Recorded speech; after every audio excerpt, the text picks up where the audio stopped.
우리 찬양대 찬양 가사 속에 계속 반복되는 나의 기쁨, 나의 소망, 언제나 주님이 함께 하시니. 이 함께 하신다는 약속은 우리의 정말 이 시대를 살아간 여러분들에게 위로가 되고 격려가 되는 줄로 믿습니다. 근데 예수님께서 누구와 함께 하실까요? 당연히 나와 함께 하겠죠. 또는 우리와 함께 하겠죠. 근데 나라고 지칭되는 또는 우리라고 지칭되는 나가 누구냐, 우리가 누구냐? 따라합시다. 구원받은 하나님의 자녀. 하나님께서 구원받지 아니한 하나님의 자녀가 아닌 사람들에게 준 약속이 아니에요. 구원받은 하나님의 자녀에게 주시는 약속입니다. 그러니까 내가 구원받았다면, 내가 하나님의 자녀라면 현재 오늘 약속이 있는 거죠. 하나님이 함께 할 것이다. 믿습니까? 그래서 그것이 나의 기쁨이고, 어떤 환난이나 고난이나 핍박이 있어도 또는 그 걱정과 근심이 있어도 하나님이 함께 한다는 약속이 여러분 우리를 살게 하는 힘이고 능력이 되는 줄로 믿습니다. 그래서 우리에게 생명이 있느냐가 중요한 거예요. 여러분 생명이 있습니까? 진짜 영원한 생명이 있습니까? 이 썩어지고 죽어질 육신의 생명 말고 간간히 근근히 유지하는, 간당간당하잖아요. 지금 코로나라는 바이러스 앞에 흔들흔들했던 우리의 이 육신의 생명 말고 조금만 병이 들어도 고꾸라지고 넘어지고 자빠지고 병상에 누워버리는 허약한 생명 말고 영원한 생명, 그 누구도 빼앗을 수 없는 참된 생명 있습니까? 할렐루야. 그 생명이 있는 사람은요, 주님이 함께한다는 약속을 믿고 따릅니다. 성장합니다. 성장합니다. 성숙합니다. 오늘 찬양 가사에도 약속을 믿고 나아가리라 그랬어요. 전진하리라 그랬어요. 전진하리라. 자, 생명력 있는 존재는 성장하고 전진합니다. 죽은 존재는 멈춰 있어요. 죽은 존재는 퇴보합니다. 그렇다면 내 신앙이 지금 생명이 있는가? 정말 살아있는 그리스도의 생명이 있는가? 영원한 생명이 있는가? 내 모든 환경과 여건을 뛰어넘어서 그를 딛고 일어서서 앞으로 전진할 수 있는, 발전할 수 있는, 변화할 수 있는 에너지가 지금 나에게 있는가 하는 거죠. 목사님 저는 전진은 못하지만 현상 유지는 합니다. 그런 분이 있어요. 엄격한 의미에서 생명 있는 존재가 현상 유지하는 것은 죽은 것입니다. 생명 있는 존재는 꿈틀거려야 돼요. 그리고 성장합니다. 발전합니다. 움직입니다. 따라합시다. 앞으로 나아갑니다. 그렇다면 우리의 신앙을 한번 돌이켜봐야 돼요. 내 신앙은 과연 생명력이 있는 신앙인가? 내 신앙은 과연 생명이 존재하는 신앙인가? 아니면 죽은 신앙인가? 죽은 신앙인가? 죽은 신앙은 현상 유지에 만족하죠. 또 최악의 경우에는 퇴보합니다. 퇴보해요. 그리고 어떤 흐름이나 여건이나 환경에 휩쓸려서 무기력하게 자기 변명하죠. 형편이 그랬어요. 환경이 그랬어요. 어쩔 수 없었어요. 나는 마음은 아닌데 어쩔 수 없이 그냥 흘러가요. 그냥 흘러가요. 나는 그걸 헤쳐나갈 수 있는 에너지가 없어요. 능력이 없어요. 그건 생명이 없다는 뜻입니다. 여러분 마른 땅, 꽝꽁한 땅에서요, 봄 기운에 우물트는 씨앗을 보세요. 그 얼어붙은 땅덩어리를 뚫고 나와서 생명의 꽃을 피우는 그 싹은 뭡니까? 뭐가 있기 때문에? 생명이 있기 때문에. 할렐루야. 그리고 우리의 모든 환경과 여건은 꽁꽁 얼음장처럼 우리를 가둬놔 버립니다. 넌 거기 꼭꼭 가만히 있어라. 가만히 있어라. 그냥 움직이지 마라. 가만히 있어라. 근데 여러분 멈춰 있는 것은 죽은 거나 다름없다. 생명이 없는 것이다. 저와 여러분의 신앙이 생명력 있는 신앙으로 전진하고 발전하고 앞으로 나아가고 변화하고 따라합시다. 개혁하는 신앙이 되자. 아멘. 껍질을 뚫고 나오는 신앙이 되어야 되고, 우리를 감싼 테두리, 그 테두리에 갇혀서 무기력증에 걸려서 아무것도 하지 못하고 쏙 숨어있는 그것은 죽은 신앙이라는 것이죠. 생명력이 신앙, 어느 순간에 싹을 틔우고 어느 순간에 껍질을 깨고 밖으로 나와서 무럭무럭 쑥쑥 자라서 하나님께 영광 돌리는 줄로 믿습니다. 오늘은 1517년 10월 31일 루터라는 한 사람이 종교개혁의 기치를 든 기념하는 날입니다. 모든 개신교, 구교가 아닌 신교, 개신교 교회는 10월 마지막 주일을 따라합시다. 종교개혁주의. 종교를 개혁했다는 뜻이거든요. 이 개혁이라는 말, 생명력 있는 사람을 개혁합니다. 개혁을 했어요. 개혁의 나팔을 불었어요. 개혁의 기치를 들었어요. 그리고 종교개혁을 기점으로 해서 종교개혁 이전과 종교개혁 이후가 인류 역사가 달라져요. 인류의 모든 정치, 학문, 경제, 모든 인류의 역사의 분야에서 종교 분야 또는 인문 분야 여러 분야에서 이 종교개혁을 기점으로 해서 이 상황이 완전히 바뀌어지는 새로운 시대가 열려진 날이 바로 1517년 10월 31일 루터가 개혁의 기치를 든 날. 루터는 원래 법학을 공부하는 법학의 뜻을 둔 그 아버지가 시골 농부 출신인데 아들을 법학도가 되게 해서 법관이 되는 것을 소망을 했어요. 법대를 보냈죠. 어느 해 학교 공부를 마치고 방학이 돼서 집으로 돌아오는 도중에 친구와 함께 길을 오는 중에 낙뢰를 맞습니다. 벼락을 맞은 거예요. 그래가지고 공교롭게도 함께 동행한 친구는 그 낙뢰에 죽고 그 자리에 즉사하고 이 루터만 살아납니다. 그때 루터는 큰 충격을 받아요. 인생이 뭔가? 사는 게 뭔가? 죽음이 뭔가? 이렇게 죽을 수도 있구나. 자기 앞에서 벼락 맞아 죽는 친구를 보면서 새카맣게 낙뢰에 타버린 친구를 보면서 큰 충격을 받아가지고 돌아가서 그 법학을 계속하지 않고 심경병을 껴서 신학으로 학문을 바꿉니다. 그래서 신학을 공부하게 되고 그리고 이제 수도원으로 들어가요. 그 당시 가장 엄격하기로 규율이 까다롭고 엄격하기로 아주 소문났던 성 어거스틴 수도원으로 들어가서 수도사가 됩니다. 그는 열심히 기도하고 금식하며 교회 교리와 계명과 수도원의 규칙들을 철저히 배우고 지켜서 1507년에 수도사로 정식으로 임명을 받고 1510년 그의 나이 30세 때 꿈에도 그리던 바티칸 시국이는 로마 교황님이 계시는 로마를 방문하는 그런 일정을 갖게 됩니다. 로마를 방문할 때 루터는 굉장한 기대가 있었어요. 왜냐하면 그가 수도사로서 철저한 수도원의 규칙과 계율과 로마 교황 쪽에 지시한 모든 교리에 따라서 수도하는 과정에서 풀지 못한 게 있었거든요. 죄 문제, 인간의 죄성 때문에 온 죄의 갈등, 어떻게 하면 구원을 받고 어떻게 하면 진정한 의미의 마음의 행복을 얻고 인생으로서 참된 기쁨을 누리며 살 수 있는가 하는 그 부분이 아무리 수도하면서 금식하고 아무리 철야 기도를 하고 고행을 하고 수행을 해도 이게 풀리질 않았어요. 근데 로마를 방문할 수 있는 기회가 왔어.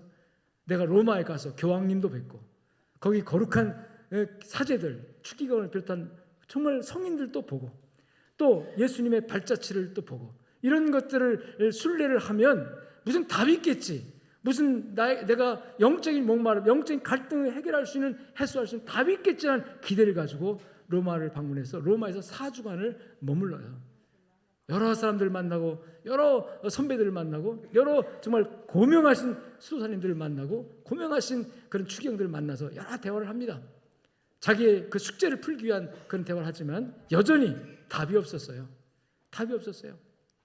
어느 날 라테나노라는 성당을 방문했는데 그 성당에 유명한 유품이 하나 있었어요. 그게 뭐냐면 성당 안에 들어가면 28개 계단의 계단이 있어요. 대리석으로 만든 계단이 있는데 그 계단이 어떤 계단이냐? 예수님께서 빌라도 법정에서 빌라도의 재판을 받을 때 빌라도가 그 계단 위에 서서 밑에 있는 예수님을 재판했다. 그리고 거기는 많은 사람들이 그 광경을 봤는데 예수님의 재판받으신 예수님께서 우리의 죄값을 지시고 심판받을 그 장소라는 그런 의미의 계단이에요. 근데 그것을 로마 교황청에서 뭐라고 백성들에게 소개했냐면 이 계단이 원래는 예루살렘에 있었는데 하나님의 초자연적인 은혜와 기적으로 말미암아 이 로마로 하나님 옮겨놨다. 그래서 그걸 계단을 중심해서 성당을 만든 것이 라테나노 성당이에요. 대성당이에요. 그래서 많은 성도들이 많은 수도사들이 그 계단 예수님이 재판받았던 그 계단에 28계단을 무릎을 기어 올라가면서 입맞추면서 눈물을 흘리고 자기 죄를 고백하고 주기도문을 암송하고 사도신경을 이렇게 신앙 고백을 하면서 자기 죄의 문제를 해결하기 위해서 고행을 하는 수행을 하는 장소로서 유명했어요. 저도 가봤는데 계단에 얼마나 사람들이 와서 입 맞추고 그 무릎으로 기어 올라가는지 그 계단이 닳고 닳았는데 여러분 가운데가 사람들이 올라간 그 계단이 이렇게 닳아서 이게 깎여 있어요. 그 정도로 신성시하고 그곳에서 루터는 다른 사람들과 같이 무릎으로 기어 올라가면서 눈물로 자기 죄를 고백하며 회개하면서 올라가면서 저 계단 꼭대기에 올라가면 하나님께서 구원의 확신과 내 마음의 갈등, 죄로 인한 내 마음의 고통을 해결해 주시고 내 마음이 진짜 하늘에서 임하는 참된 행복, 참된 만족, 참된 평안이 임하겠지라는 기대를 가지고 올라갔는데 아무것도 없었어요. 그가 그 계단 끝에서 큰 소리로 이렇게 선포를 합니다. 선포라기보다는 고백이면서 이런 질문을 합니다. 이것이 정말 죄 사함과 구원을 위한 진실한 진리인가? 진리인가? 라고 물음표를 던져요. 지금까지 그가 믿었던 로마 교황청에서 제시하는 교리, 제도, 엄격한 수행자로서 행해야 할 규율, 규칙들, 그거 다 잘 지키면 구원을 받고 잘 지키면 마음의 죄에서 자유를 얻어 평안을 누리고 정말 인간의 근본적인 행복을 마음에 가질 줄 알았어요. 수도사로서. 근데 아무리 노력해도 아닌 거죠. 그러니까 질문이 생긴 거예요. 의구심이 생긴 거예요. 의문이 생긴 거죠. 이것이 정말 진리인가? 이 로마 교황청의 이 모든 제도가, 이 모든 이 교리가, 이 모든 교황청의 교훈이, 저 교황님이 하나님의 자리에서 하는 모든 지시가 과연 진리인가? 과연 진실한 것인가?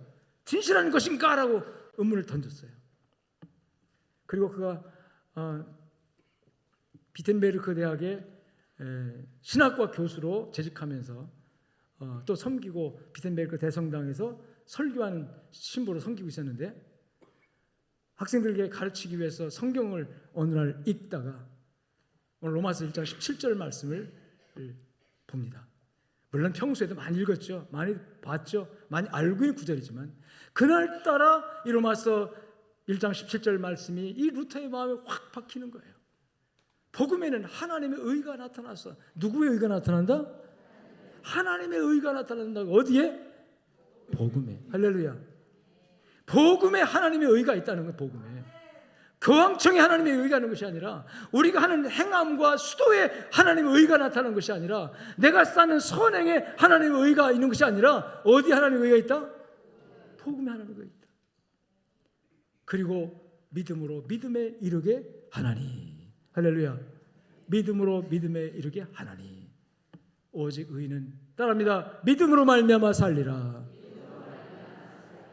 이 말씀이 이 루터의 마음에 박히고 루터의 생각에 박히고 루터의 깨달음 속에 들어와서 여러분이요, 이 말씀이 루터에게 믿음의 확신을 주고 구원의 확신을 줬어요.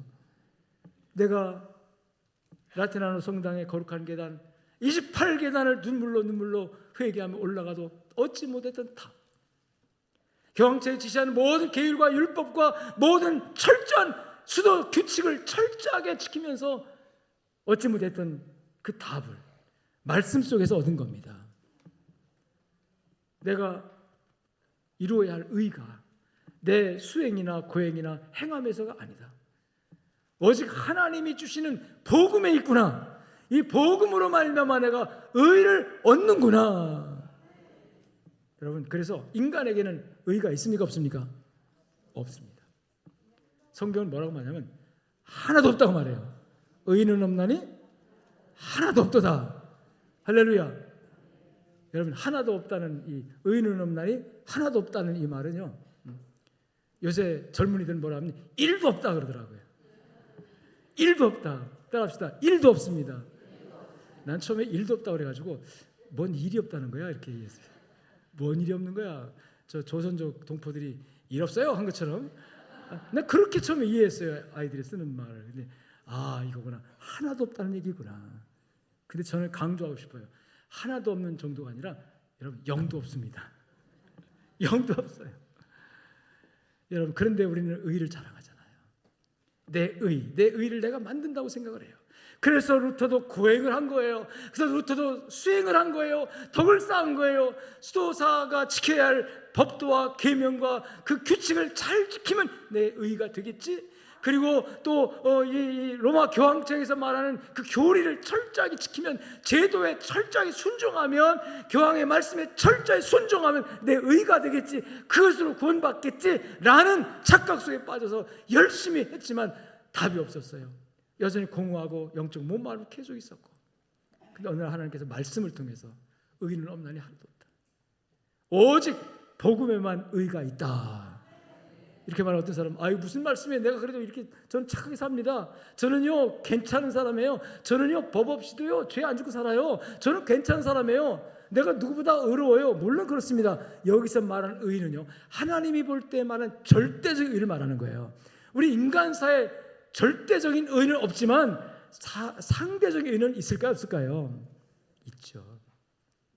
상대적인 의. 그래서 하나님께서 동방의 의인 욥을 보았느냐라고 말해요. 여기 비교되잖아요. 동방 사람들, 동방에 사는 모든 사람들, 그 당시 동방으로 지칭된 그 지역의 모든 사람들보다 이 욥이 더 착하다, 더 의롭다라고 상대적으로 하나님도 의를 인정을 했습니다. 근데 사람들은 자기에게는 조금 상대적인 의, 너보다 내가 좀 낫다, 너보다 내가 조금 착해, 조금 선해, 요거 가지고요, 요거 가지고 절대적인 의가 있는 것처럼 이걸 가지고 남을 비난하고 비평하고 판단하고 정죄하고, 여러분 착각하지 마시길 주의를 축원합니다. 사람들은 인간의 상대적 의가 구원을 준다고 생각해요. 상대적 의를 가지고 구원받을 수 있다고 생각해요. 이것이 로마 가톨릭의 주장이었고 행위구원의 주장이었고, 그것이 많은 사람들의 착각이었습니다. 그 속에서 아무리 나의 상대적 의를 쌓아가지고 구원받으려고 했지만 이 루터에게는 답이 없었어요. 그것으로는 영적 목마름이 해결되지 않았어요. 늘 갈급했고 늘 뭔가 허전했고, 영적으로 아무리 이 내 마음에 만족을 얻으려고 해도 그 상대적 의를 가지고는 여러분 만족이 없었어요. 하나님께서 상대적인 의가 아니라 절대적 의를 여러분 우리에게 입혀주셔야 하는 거예요. 여러분 상대적 의 가지고 함부로 남을 판단하지 말라고요. 어느 날 바리새인들이 한 여인을 끌고 와요. 현장에서 잡힌 현장법입니다. 현장에서 가늠하다 잡혔으니까 돌에 때려 죽여야 합니다. 심판해야 된다는 거죠. 이들은 자, 우리는 이러지 않습니다. 우리는 이 여자 살지 않습니다. 우리는 그래도 이 여자 살지 않습니다. 자기의 의를 가지고 상대적으로 자기보다 조금 못한 의가 없는 이 여인을 가차없이 난도질하고 가차없이 비평하고 평가하고 나중에는 판단해버려요. 재판해버려요. 사형에 처할 존재라고. 예수님께서 뭐라고 말합니까? 너희 중에 죄 없는 자가 돌을 치라. 이 말씀은 예수님께서 죄 없는 자가 있느냐는 거죠. 의인 없다고 그랬으니까. 이 말은 주님께서 하나님이 평가할 때 이 여인의 죄나 너의 죄나 죄가 없는 것이 아니지 않느냐는 거죠. 단지 너가 저를 볼 때 저 사람보다 조금 네가 이만큼 의가 있어서 그를 평가하는데, 여러분 우리는 같은 죄인으로서 또 다른 누구 죄인을 평가하고 공격하고 비난할 자격이 없다는 걸 믿으시길 주님 축원합니다. 남의 말 좋아하는 분들 정신 차리세요. 남의 말 함부로 말하는 사람을 정신 차리세요. 남의 사정도 알지 못하고 남의 형편도 알지 못하고 그 사람의 환경이 어떠했는지도 자세하게 들여다보지도 못하면서 나타난 것만 가지고 얼마나 비평하고 얼마나 판단하고 얼마나 뒤에서 수군대고 얼마나 뒤에서 평가하고 심지어 재판까지 해버려요. 자기가. 하나님이 남을 재판하는 그 재판으로 너를 재판한다고 말씀했어요. 여러분 우리는 절대적인 의가 없습니다. 다만 상대적인 의는 있을 수가 있어요. 하나님 그거조차도 칭찬하시고 하지만 그때 언제나 하나님 나도 죄인이에요 라고 겸손할 때 상대적으로 좀 의로운 사람 하나님 칭찬하시고 상 주실 줄로 믿습니다. 헛되지 않은 거예요. 그래서 우리가 적어도 동방의 의인 욥을 보았느냐라고 하나님 말씀한 것처럼 우리도 적어도요 세상 사람들 대하여 야 세상 사람들보다는 너가 착해야 된다. 세상 사람들보다는 네가 상대적으로 의로워야 된다. 세상 사람들보다는 너가 양심적이어야 된다. 진실해야 된다. 하나님께서 우리에게 말씀하고 계신 줄 믿습니다. 여러분 절대적인 의로 평가하면 의가 1도 없지만 우리 믿는 성도들은 상대적으로는 그래도 누구보다 나아야 된다? 누구보다 나아야 된다? 네. 세상 사람보다 나아야 됩니다. 또 다른 사람보다도 나아야 돼요. 아멘. 그래야 그게 성장하는 거잖아요. 그래야 그것이 성숙하는 거잖아요. 똑같으면 뭐 성장이 필요합니까? 그래도 너보다는 내가 좀 어려워야 된다 하고 선한 의도로 성장하실 주님 축원합니다. 단지 그렇다 할지라도 남을 비평하고 판단할 권한은 없다고 하는 거예요. 절대로 그러면 안 됩니다. 여러분, 이 루터가 상대적인 의를 쌓아서 자기가 구원받는 줄 알고 행위 구원론에 취해서 로마 카톨릭이 가르쳐준 대로 행위 구원론에 취해서 그 행위로 말미암아 자기 수행과 고행으로 말미암아 구원받을 줄 알고 열심히 최선을 다해서 수도사로서 도를 닦으면서 찾고자 했던 영혼의 만족, 영혼의 참된 행복, 영혼의 참된 기쁨 없었어요. 그런데 말씀 속에서, 하나님의 말씀 속에서 복음에는 하나님의 의가 나타난다. 복음에 하나님의 의가 들어있다. 와, 이거구나. 할렐루야. 그래서 복음으로 말미암아 그가 자신의 죄 문제에 대한 해답을 찾았습니다. 그가 자기 죄 문제의 해답을 찾고 할렐루야 하면서 이 루터가 하나님께 은혜 받고 감사하고 기쁨에 넘쳐서 그 다음에 앉아서 정리를 삭삭삭삭 했어요. 지금까지 자기가 배웠던 로마 교황청의 오류, 잘못된 교리, 잘못된 제도, 특별히 성경 속의 진리를 진리로 해석하지 않고 잘못 해석해서 만들어진 수많은 잘못된 교황청의 교훈과 교리들에 대해서 95개 항의 반박문을 딱 정리해가지고 1517년 10월 31일 주일날 비텐베르크 성당 정문에다가 딱 대자보를 붙여놓습니다. 이 대자보는 어떤 의미가 있냐면 거대한 로마의 여러분 그 교황권, 정치, 경제, 사회 모든 영역에서 로마 중세 사회는 봉건 사회잖아요. 영주들, 지주들, 왕들, 그 권력자들의 임명권까지 가지고 있는 엄청난 교황권에 도전하는 도전장을 95개 조항으로 딱 걸어놓은 거예요. 엄청난 파문이 일었죠. 루터가 웬일이야 미쳤구나 하는 사람도 있었고, 그동안의 로마 교황권의 횡포와 잘못된 이런 정책들로 인해서 이건 아닌데라고 생각했던 사람들은 그래, 루터가 개혁의 깃발을 들었으니 우리 함께 하자 하는 사람도 있었고, 대부분의 사람들이 루터를 걱정했습니다. 반드시 로마 교황청에서 가만히 있지 않을 거다. 생명의 위협이 있을 것이다. 아니나 다를까 그 일 후에 그 당시 카를 5세 신성 로마 제국의 카를 5세 교황이, 황제가 로마를 이 루터를 소환합니다. 너가 주장하는 것이 이 로마의 이 황제 그 교황권에 도전하는 것이다. 와서 해명하라.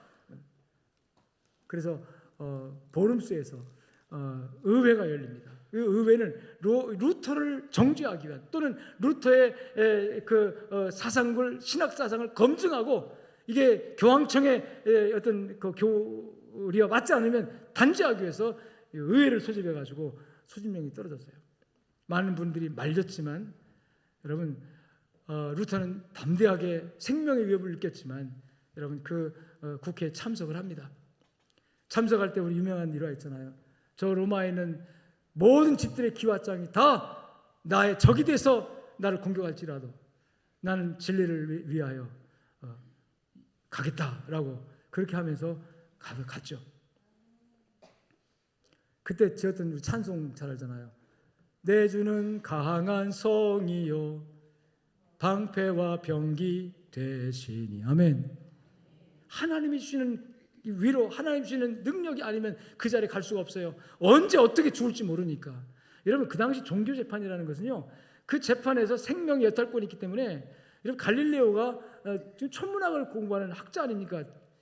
그 당시 세계관은 지동설이었어요. 지구가 중심이고 지동설이 아니었죠. 그 당시에는 천동설이었죠. 천체가 돈다, 지구는 가만히 있는데. 이게 그 당시 교회가, 카톨릭이 주장했던 하나의 세계관이었어요. 근데 갈릴레오가 아무리 연구해봐도 성경에도 보니까 하나님께서 지구를 공중에 매다시고, 이 지구 공중에 매달려 있는데 이 지구가 중심이 아니다, 이 우주가 중심이고 또 태양이 중심이고, 이걸 깨달은 갈릴레오가 평소에 그렇게 학설을 하니까 이 로마 교황청에서 무슨 소리 하느냐, 교회에서는 지동설을 배척한다, 천동설이다, 지구가 중심이다. 이게 교회의 잘못된 오류 아니었습니까 그 당시에? 그 재판에서 협박을 하는, 너 이거 취소 안 하면 죽는다 그러니까 뭐라 그랬죠 갈릴레오가? 미안합니다, 잘못했습니다 그랬어요. 그리고 죽지 않고 나오면서 유명한 말 했죠. 그래도 지구는 돕니다. 진리는요, 사람이 바꿀 수가 없어요. 그죠? 교권도 바꿀 수가 없어요. 진리는 교회도 바꿀 수가 없어요. 성경은 여러분 지동설이 아니에요. 성경의 욥기서에 보면 하나님이 지구를 공중에 매달았다고 그랬거든요. 중력, 그 당시 그런 걸 몰랐지만 중력에 의해서 만유인력 법칙이 공중에 매달았어요. 그리고 이 지구가 그 매달 돌고 있는 거 이미 성경에 나와 있어요. 근데 그 당시 교회는 그걸 거꾸로 했어요. 지구가 중심이다 했으니까 갈릴레오가 과학적으로 관찰해 보니까 그게 아니니까 주장을 했는데 교회에서 막 죽이려고 하니까 무서우니까 살기 위해서 아닙니다, 잘못했습니다 했다가 나중에 그래도 양심에, 여러분 학자 양심에 그래도 지구는 돈다 했잖아요. 그렇게 이 종교 재판이 무서웠습니다. 카톨릭의 교권에 맞서는 사람들 가차없이 갖다가 교수에게 처하고 가차없이 불에 태워 죽이고 수많은 진리를 외치다가 죽은 순교자들이 얼마나 많은지 아십니까? 그 자리에 루터가 서게 된 거예요. 재판관이 물었습니다. 루터, 그대가 주장하는 이 주장을 철회할 의사가 있는가 없는가? 단 그것만 물었어요. 그때 루터가 한참 동안 있더니 저에게 하루의 말미를 주십시오 그래요. 많은 사람들이 실망합니다. 이 루터의 개혁을 지지했던 사람들이 야, 루터가 결국은 루터도 될 수 없구나. 이 죽음의 협박 앞에 결국은 포기하는 것보다 왜 그 자리에서 담대하게 말을 할 것이지 왜 하루의 말미를 달라고 하는가. 그 이튿날 루터가 다시 그 이튿날 재판관 앞에 섰을 때 이렇게 말합니다. 내가 중대한 결정을 하는 데 있어서 내 생각이 아니라 하나님의 뜻을 말하기 위해서 저는 하루 동안 하나님과 깊이 교제하기 위한 기도 시간을 요청했던 것입니다 하고 그가 했던 고백이 어떤 고백이냐면요, 내가 인용한 성경 말씀이 나는 내가 인용한 성경 말씀에 지금 사로잡혀 있고 나의 양심은 하나님의 말씀에 의해 사로잡힌 바 되어 있습니다. 나는 내 주장을 철회할 수도 없고 철회하지도 않겠습니다. 왜냐하면 자기 양심에 불복하는 것은 옳은 것도 아니고 안전한 것도 아니기 때문입니다. 그 양심은 지금 말씀에 사로잡혔다는 거잖아요. 이권이나 자기 생명의 안전이나 평안함에 안주하려고 하는 것이 아니라 내 양심은 하나님의 말씀에 사로잡혀 있습니다. 그렇기 때문에 나는 내가 지금까지 주장하는 진리의 말씀, 이 말씀을 번복할 수 없습니다. 철회할 수 없습니다. 그리고 철회하지도 않겠습니다. 어떤 대가가 나에게 주어진다 할지라도 내 주장은 옳은 것입니다. 왜? 말씀에 사로잡힌 내 양심이기 때문에. 내 양심을 거역하는 것은 옳지도 않고 중요한 말을 했어요. 안전하지도 않습니다. 왜요? 안전한 것은 지금 자기 양심 거슬러서 이제부터는 잘하겠습니다, 교황님 미안합니다, 이래야 그게 안전한 거 아니겠어요? 생명 보장되니까. 지금 내가 이 자리에서 교황청에 반대하면 죽음을 당할 수도 있는 상황에서 나는 양심을 굽힐 수 없습니다. 내 양심은 하나님의 말씀에 사로잡혀 있기 때문에 하나님의 말씀에 사로잡힌 내 양심은 철회할 수도 없고 철회하지도 않겠습니다. 이것이 옳은 것이고 이것이 나의 안전이기 때문입니다. 그리고 이렇게 말했어요. 주여 나를 도와주소서. 주여 나를 도와주소서. 하나님이여 내가 여기 있습니다. 하나님이여 내가 여기 있습니다. 나를 도와주옵소서. 큰 소리 해봅시다. 하나님이여 내가 여기 있습니다. 하나님이여 내가 여기 있습니다. 약한 내가 여기 있습니다. 죽음의 공포 앞에서 양심 속에서 지금 어떤 것을 선택하느냐 갈등했던 내가 여기 있습니다. 편안함을 추구하고 안전을 추구하면서 이 세상에서의 그 이권을 따라 움직이고 싶어하는 연약한 내가 여기 있습니다. 하나님이여 내가 여기 있습니다. 하나님이여 나를 도와주옵소서. 사랑하는 여러분, 이 루터의 개혁정신, 이 개혁정신이 오늘날에 저와 여러분을 있게 하신 줄 믿으시길 주님 축원합니다. 루터가 그래서 그 개혁정신을 포기하지 않고 하나님이여 내가 여기 있습니다. 하나님 내가 여기 있습니다. 그 중심으로 여러분 개혁의 깃발을 꽂았기 때문에 하나님은 루터의 개혁을 통해서 이 로마의 부패한 교황청을 개혁하고 그 다음에 신교라고 말하는 로마 교황청에서는 우리 개혁자들을 프로테스탄트라고 그랬어요. 반항자라는 뜻입니다. 이거는 로마 교황청에서 만든 용어이기 때문에 그들은 이 반항하는 놈들 나쁜 놈들이라고 표현한 거지만 우리는요, 이 반항이 어떤 반항입니까? 비진리의 반항이고 비거룩함의 반항이고 여러분 하나님의 뜻을 거스리는 악한 세력의 반항이기 때문에 이거에 바로 진리인 줄로 믿습니다. 아멘. 개혁 정신은 그거예요. 반항자 정신입니다. 어떤 반항자요? 비진리, 진리가 아닌 것, 옳은 것이 아닌 것, 잘못된 것을 눈 감아주고 같이 동참하는 것은 개혁이 아니라는 거죠. 잘못된 것, 정직하지 못한 것, 악한 것, 하나님의 말씀이 아닌 것, 이런 잘못된 사상과 철학과 제도에 대해서 이건 아닙니다라고 나서는 것, 이것이 바로 진짜한 의미에서 프로테스탄트 개혁인 줄로 믿습니다. 여러분 어떻습니까? 생명의 위협이 목에 칼이 들어져 있었지만 이 루터는 반항자의 길을 갔습니다. 즉 그 당시 교회 로마 교황의 권력이 너무나도 큰데 하나님보다 더 높았어요.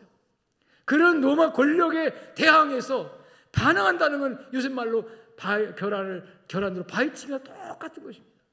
그럼에도 불구하고 하나님이여 도와주십시오. 나는 약합니다. 나는 부족합니다. 이 거대한 로마 교황권의 권위를 내 한 사람이 나라는 존재가 어떻게 대항해서 어떻게 변화시킬 수가 있습니까? 아무런 힘이 없습니다. 그러나 하나님 나를 도와주시옵소서. 하나님 그를 도와주셨습니다. 첫째로요, 프레디라고 하는 선제후, 즉 그 당시 봉건 사회는 이 권력이 그 제후들에게 있었잖아요. 이 프레디는 그 당시 신성 로마제 카롤 5세의 그 다음 서열에 있던 아주 권력자였습니다.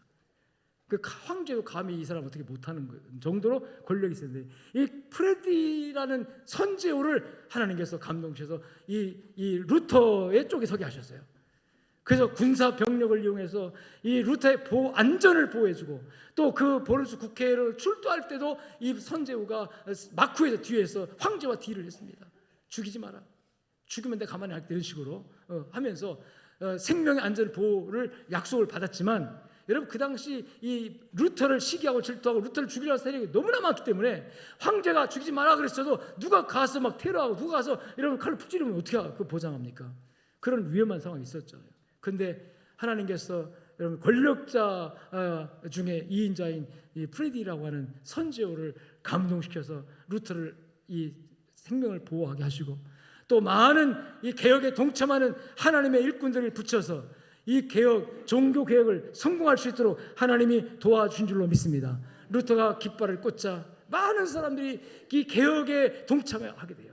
로마 교황권의 부패와 교황권의 잘못된 교리들을 이건 아닌데 하면서 여러분 그 마음에 원하는 바가 있었지만 두려워서 겁나서 잡혀가서 죽을까 봐 두려워서 아무 말도 못하고 그냥 마음 아리로 가슴 아리로 가지고 있던 많은 사람이 루터가 앞에서 깃발을 꽂으니까 너도 나도 루터와 함께하면서 개혁에 동참하게 되어집니다. 그래서요 하나님 나라 일은요 누가 어떤 깃발을 꽂냐 굉장히 중요합니다. 여러분 생명이 있는 존재라고 그랬잖아요. 우리는 예수 그리스도의 생명이 있습니다. 여러분 개혁의 이 중심 속에는 생명 있는 사람들이 하는 거예요. 이 개혁은 절대로 여러분 뒤로 퇴보하지 않습니다. 멈춰 있어도 그는 죽은 거예요. 근데 생명 있는 존재는 앞으로 나가는 것이고 발전하는 것이고 지금 하나님이 함께 한다는 확신을 가지고 앞으로 전진하는 것인데 이게 변화입니다. 변화를 여러분 사람들 싫어합니다. 변화하려고 하면 힘들어요. 귀찮아요. 아이고 귀찮게 왜 자꾸 나오라는 거야. 왜 자꾸 이거 하라는 거야. 변화하려고 하면 움직여야 되거든요. 근데 안 움직이려고 합니다. 이게 바로 사탄이 우리에게 달콤하게 유혹하는 거예요. 너 절대로 움직이지 마라. 절대로 여러분 그렇게 하지 마라 하고 계속해서 사탄이 우리를 하여금 멈춰있게 만들어요. 신앙생활은 여러분 움직여야 합니다. 발전하는 거예요. 성장하는 겁니다. 성숙하는 거예요. 10년 20년 갔는데 아직도 믿음의 변화가 없다면 그건 죽은 거예요. 착각하지 마요. 10년 20년 갔는데 아직도 내 믿음의 신앙에 변화가 없다면 고민해봐야 돼. 나에게 진짜 생명이 있는가? 영원한 생명이 있는가? 진짜 생명이 있는가? 착각인가 아닌가? 내가 있는 믿음이 정말 하나님의 참 생명의 믿음인가? 은혜에 대한 믿음인가? 착각에 빠지는 거 아닌가? 여러분 자기를 한번 돌아볼 줄 알아야 돼요. 하나님은 루터라는 사람을 개혁 깃발을 꽂게 하신 다음에 그리고 많은 동역자를 붙여가지고 함께한 동시에 할렐루야. 물론 루터 전에도 이 개혁의 움직임이 있었어요. 영국의 위클리프라고 하는 분은 성경으로 돌아가자. 성경을 번역해서 영어로 번역해서 읽게 하면서 성도를 깨웠습니다. 그 당시에는 평신도들에게는 성경을 못 읽겠어요. 성경을 열어보면 그 죄예요. 성경을 평소에 읽었다 끌려가서 종교재판 받습니다. 그 교회에서 신부에게 야단 맞아요. 성경을 함부로 읽을 수 있냐? 성경을 함부로 해석할 수도 없다. 오직 성경을 읽고 해석하는 권한은 교황에게 있다. 최종 권한이. 그리고 사제에게 위임했다. 사제가 성경을 읽고 풀어주고 설명하는 것만 믿어라. 나머지는 몰라도 된다. 그렇게 하다 보니까 로마 교황 측이 엄청나게 부패하고 잘못된 교리를 엄청나게 많이 만들어내게 되는 거예요. 그 잘못된 교리 중에 하나가 뭔지 아십니까? 면죄부입니다. 면죄부. 여러분 가운데 예수 안 믿고 하나님 모르고 죽은 조상 있습니까? 그 조상이 할아버지입니까? 그 조상이 아버지입니까? 어머니입니까? 있을 수 있잖아요. 그렇다면 그 조상은 지금 지옥 가 있습니다. 아니면 연옥에 가 있습니다. 그런데 간단하게 그 조상의 영혼을 천국으로 올려보낼 수 있는 방법이 있습니다. 뭔데요? 1,000만 원 가져와라. 2,000만 원 가져와라는 거죠. 그러면서 아주 멋있고 이쁘게 아주 티켓을 만들었어요. 우리 바자회 티켓처럼 딱 만들어 놓고, 자, 이건 1,000만 원짜리입니다. 이건 2,000만 원짜리입니다. 2,000만 원짜리 티켓을 사면은 멧돼지 할아버지가 다 구원받습니다. 교황청에서 텃젤이라고 하는 그 수도사, 아주 웅변가요 달변가 있습니다. 얼마나 감동스러운 웅변을 잘하는지. 왜 제가 설교라고 안 하는지 아십니까? 교황 면죄부 팔아먹는 설교를 했기 때문에 그건 설교가 아니라 뭐예요? 웅변이 웅변. 이 사람이 서서 한번 웅변하면 성도들이 전부 다 은혜 받아가지고 면죄부를 다 사는 거예요. 때도 모르죠. 그래서 로마 엄청난 대성당, 베드로 대성당을 그 돈으로 짓고 로마의 그 엄청난 교황권의 재산을 불려가는 그 일을 면죄부를 통해 한대요. 루터가 아무리 또 개혁자들이 아무리 성경을 봐도 이 면죄부가 구원받는 말이 있어요, 없어요? 없어요. 이건 아닌데 그렇지만 누구도 이건 아닌데라 말할 수가 없는 구조, 할 수 없는 상황 속에 있었어요. 위클리프라는 분이 성경을 읽다가 이건 아닌데 그래서 성경을 번역해서 성경을 읽게 만들었어요. 성경을 이건 아닌데 입 하나 뻥끗 못합니다. 위클리프의 영향을 받은 여러분 그 제자 중에 하나가 윌리엄 틴델이라는 분인데, 이분이 성경 번역하고 일을 많이 했어요. 왜? 이거는 성도들에게 많이 성경 읽게 해야 된다. 라틴어 성경을 영어로 자기 나라 언어로 읽게 만들어야 돼. 성경 번역을 발견해가지고 끌려가서 화형당하고 죽습니다. 성경을 번역해도 성경을 읽도록 해도 화형당하는 시대에 살고 있었다는 거예요. 그러니 누가 진리를 알고 누가 하나님의 말씀을 알 수가 있겠습니까? 하나님의 말씀을 읽고 해석하는 건 사제들과 교황의 독점물이 되어버렸고, 성도들은 눈 감고 그냥 무조건 믿으라. 여러분 그래서요, 절대로 성경 눈 감고 무조건 믿으면 안 됩니다. 이미 구원받은 성령 눈 뜨고 이게 이러한가요? 따라합시다. 연구하고 정독하고 공부하고 성경 읽어야 합니다. 성경 모르면 이단에 빠지고, 성경 모르면 비진리에 빠지고, 성경 모르면 불신자에게 빠져버려요. 불신자에게.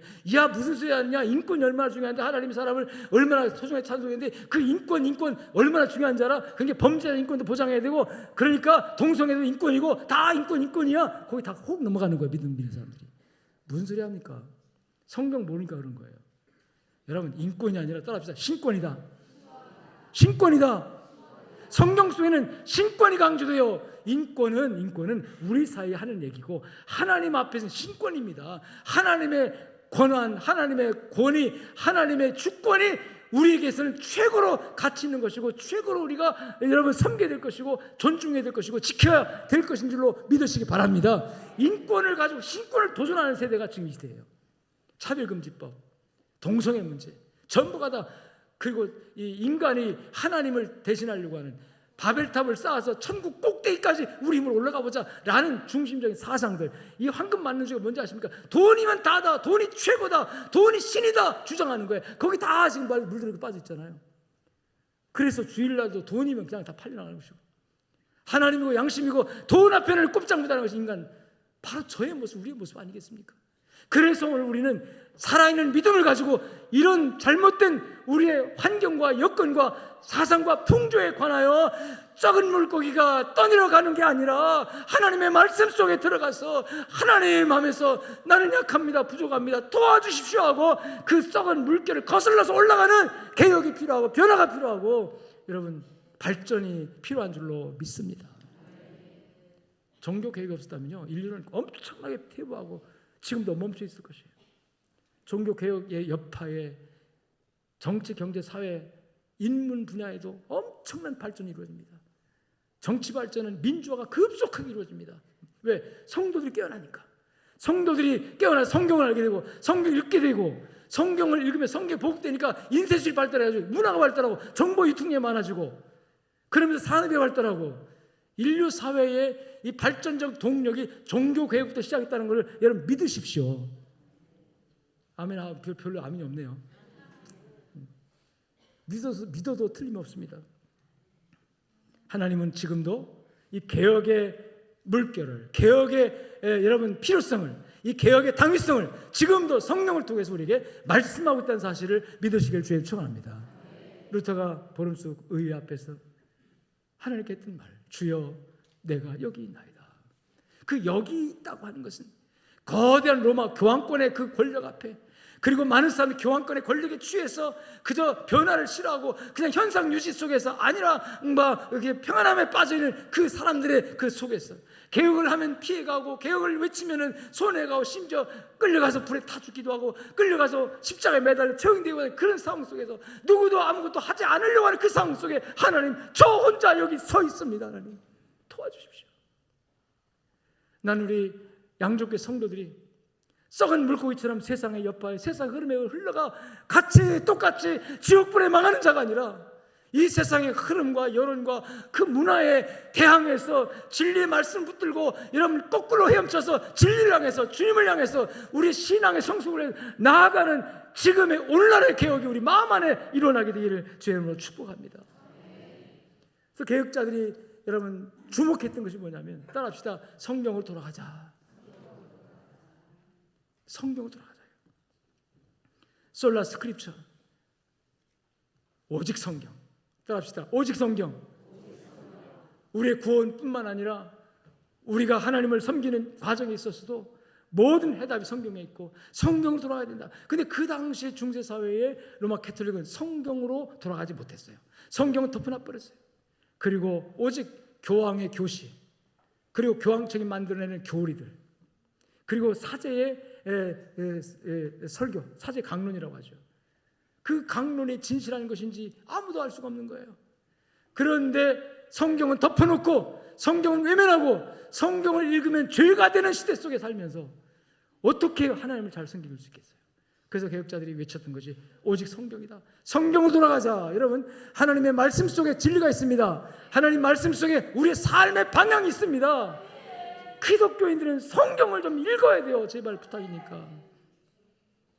성경 읽으세요.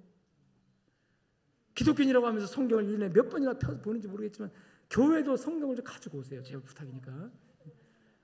얼마나 무거워서 기운이 없어서 못 들었는지 모르겠지만 오늘 점심 잘 잡수시고 기운 좀 세드시고 따라합시다. 성경 들고 오자. 이게 들고 오는 것 자체가 벌써 뭔 의미가 있냐면 나는 기독교인이라는 자 신앙 고백의 의미가 있어요. 주일날 이거 들고 와보세요. 다른 사람들 너 교회 가는구나 다 알죠. 얘기 안 알아요. 저는 교인이구나 알아요. 나도 모르게 내가 기독교인이야. 하나님 앞에서 사람들에게 내 신앙을 고백하는 거예요. 떳떳하게 마음으로 믿어 의로 입으로 신하요. 뭐 받는다? 그게 감춰놓고 아니다. 기독교인인지 모르고 누가 어떻게 알아요? 그러면 신앙 고백이 없는 거예요. 그거는 얼마나 성경책을 가까이 하고 성경책을 들고 다니는 게 좋은지 아십니까? 너는 사람들 앞에서 나를 드러내는구나. 너는 나를 자랑하는구나. 너는 나를 이렇게 증거하는구나. 하나님 그러신다니까요. 아멘. 얼마나 힘들어 무거워서 그런지 모르지만 요새 가벼운 성경도 굉장히 많아요. 가벼운 것도 많아요. 여러분 성경을 좀 집중하시기 바랍니다. 종교개혁들이 성경 속에서 답을 찾았어요. 이 루터가 무엇으로도 답이 없던 자기의 영적 갈증을 오직 성경을 읽다가 왜 그다음 신부는 성경 읽을 수 있으니까 성경을 읽다가 교황청에 주시는 그 교훈이나 그 가르침대로가 아니라 성경 속에서 진리를 발견한 거예요. 그래서 복음으로 복음에 이르게 하나니 따라합시다. 믿음으로 믿음에 이르게 하나니. 성경에서 말씀이 우리 믿음에 이르게 하는 거예요. 깨닫고 나니까, 그래서 깨닫는 게 은혜라고 그러잖아요. 듣는 자도 복이 있고, 아멘. 깨닫는 자가 더 복이 있고, 깨달은 걸 지키는 자는 더 복이 있고. 문제는 깨달아야 지켜요. 아무리 들어도 깨달음이 없으면 쇠기 경률기예요. 밭에 씨가 떨어졌는데 씨가 딱딱해서, 밭이 딱딱해서 이게 씨가 심어지지 않으니까 날 수가 없어요. 여러분의 마음에 하나님의 성령이 임하여서 마음이 열려지는 역사의 길을 주님 축원합니다. 그래서 성경이 성경으로 읽어지고, 성경이 하나님의 말씀으로 읽어지고, 성경 속에 깨달음이 있어지는 은혜가 있기를 주님 축원합니다. 그래서 개혁자의 성경을 딱 보니까 성경 속에서 발견되는 것은 누가 발견되냐면 예수 그리스도가 발견되는 거죠. 그 따라합시다. 오직 예수 그리스도. 이 두 번째 개혁자들이 외쳤던 사상입니다. 오직 성경, 오직 그리스도. 할렐루야. 아멘. 클루스 크리스토스. 오직 성경, 오직 예수. 여러분, 인류 사회에 구원 얻을 만한 다른 이름 하나 주신 적 있던가요? 없습니다. 오직 예수님밖에는 구원의 길이요 진리요 방법이에요. 예수밖에는 방법이 없어요. 아멘. 성경이 그걸 말하는 거예요. 구약 성경도 예수를 말하고 신약 성경도 예수를 말합니다. 구약 성경에서 오실 예수, 앞으로 인류의 죄값을 지시기 위해서 십자가를 지는 어린 양으로 오실 예수, 속죄양으로 오실 예수를 말하고, 이미 복음서에서 오신 예수님을 말하고, 그 다음에 서신서를 비롯한 여러 성경, 그 다음에 신약 성경책들에서 다시 오실 예수님 말하잖아요. 오실 예수, 오신 예수, 오실 예수. 아멘. 구약에서는 육신으로 이 땅에 오실 예수, 오신 예수님을 복음서에서 말한 다음에, 증거한 다음에, 그분이 인류 구속을 위해서 십자가에 못 박혀 죽으심으로 우리에게 의를, 하나님의 의를 열어주신 분이고, 그 다음에 그 예수를 믿고 있으면 그분은 다시 가슴을 본 그대로 이 땅에 다시 오리라. 지금 우리는 다시 오실 예수님을 기대하고 있습니다. 다시 오실 예수님을 말하고 있고, 다시 오실 예수님을 기다리고 있고, 다시 오실 예수님을 찬양하고 있습니다. 처음 오실 때는 인류 구원을 위해서 십자가 지러 오셨지만, 이제는 심판하기 위해서, 하나님의 복음을 듣지 못하고 있는 사람들에게 하나님의 심판을 행하기 위해서 심판의 권세를 가지고 다시 오실 예수님을 우리 기다리고 있는 거예요.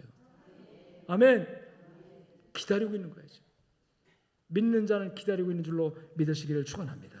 그래서 두 번째 스로건이 뭐냐면 오직 예수 그리스도다.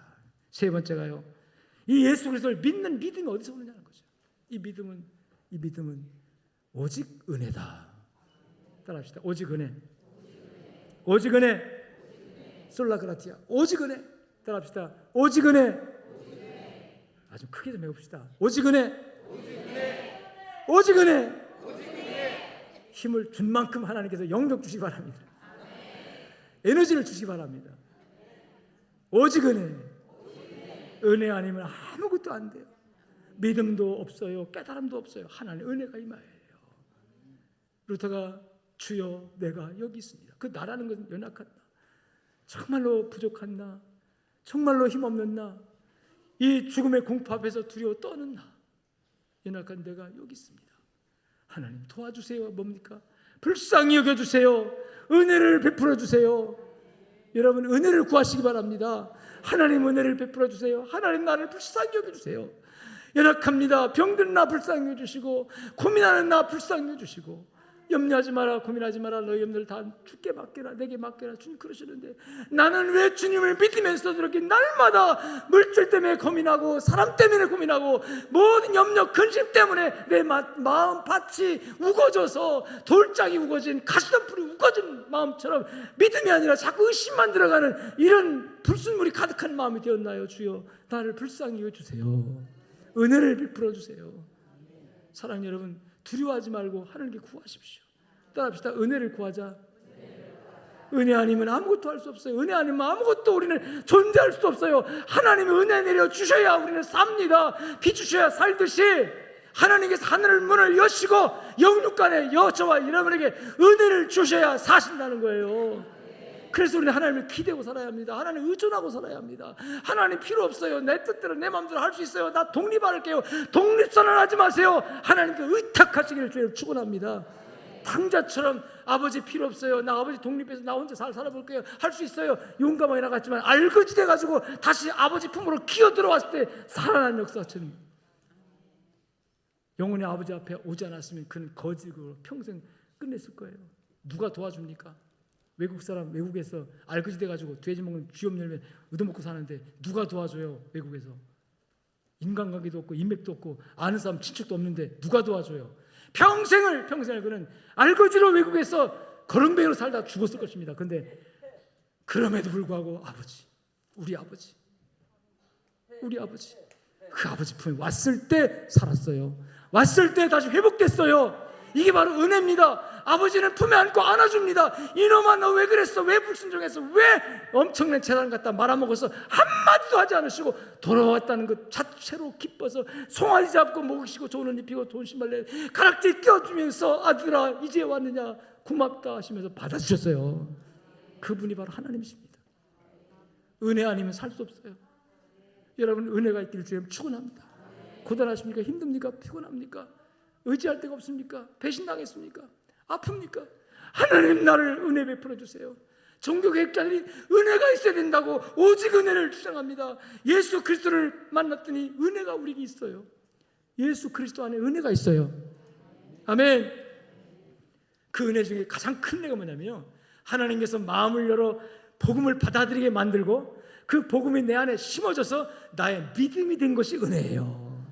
저는 예수 믿게 된 거 얼마나 감사한지 몰라요. 내가 거짓불통이 됐다면 나 예수 안 믿었을 거예요. 근데 하나님 어떻게 제 마음을 부드럽게 열어가지고 옥토가 되게 하셔서 복음을 받아들이게 하고 어떤 의심도 안 나고 어떤 다른 반항하는 생각도 없이 그냥 고지고대로 하나님의 말씀이면 아멘할 수 있는 이 마음이 된 게 난 얼마나 은혜인지 몰라요. 지금 여러분 동일한 이 은혜가 임한 줄로 믿습니다. 오직 믿음, 이 믿음 자체가 하나의 은혜예요. 그래서 오직 은혜를 받으니까 그다음에 오직 믿음이 생기더라요. 구원의 방법 믿음입니다.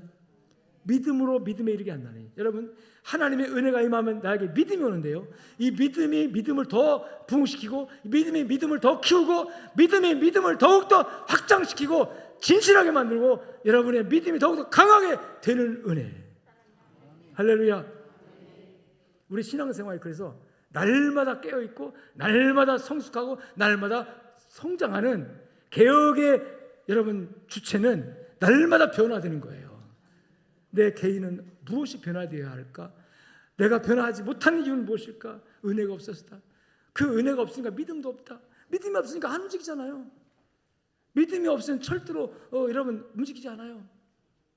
여러분 요새 신조어 중에요 나토족이 있답니다. 나토족이 뭐야? 나토 방위조약에 가입한 사람 나토족이라고 하나? 나토족이 뭐야? 그랬는데 이 나토족이 이 신조어인데 약자더라고요. 약자. No action, thank you, think only. 그래서 앞에 자만 N자, no action N자, 그다음에 액션 할 때 A자, 나, 그죠? 그다음에 think 할 때 T자, 그다음에 그 only 할 때 O자 해가지고 나토 연결하니까. 혹시 여기 나토족들 있으시죠? 생각만 하고 마음에 생각만 하고 절대로 손발 안 움직이는 사람들, 특히 신앙생활에 있어서 성경 읽어야지 하고 성경 안 읽으면 나토족이에요. 교회 가야지 하고 교회 안 오면 나토족이에요. 봉사해야지 하고 봉사 안 하면 나토족이에요. 하나님 나토족 별로 안 좋아해요. 야고보서에 보니까 믿음이 있노라고 행함이 없는 너희여 너희 믿음을 증명해봐라. 하나님이 한 분인 줄 알고 믿느냐? 아 그거 귀신도 그렇게 한다. 귀신도 하나님 한 분인 줄 알고 떠세요. 나는 내 믿음을 나의 행함으로 보여주겠노라. 믿음을 뭘로 보인다고요? 행함으로. 여러분 행함이 있을 때 성장하는 거예요. 행함이 있을 때 발전합니다. 움직여야 발전하는 거예요. 움직여야 개혁이 되는 거예요. 아무것도 안 하면 개혁도 없고 아무것도 안 하면 성장도 안 하고 아무것도 안 하면 현상유지 된다고 생각하는데 착각하지 마요. 현상유지는 죽은 겁니다. 생명이 있다면 현상유지는 죽은 거예요. 멈춰있는 건 죽은 겁니다. 생명 있는 자가. 생명이 없는 사람은 멈춰있고 떠내려가지만 생명이 있는 사람은 절대로 멈춰있지 않습니다. 움직입니다. 앞으로 나아갑니다. 전진합니다.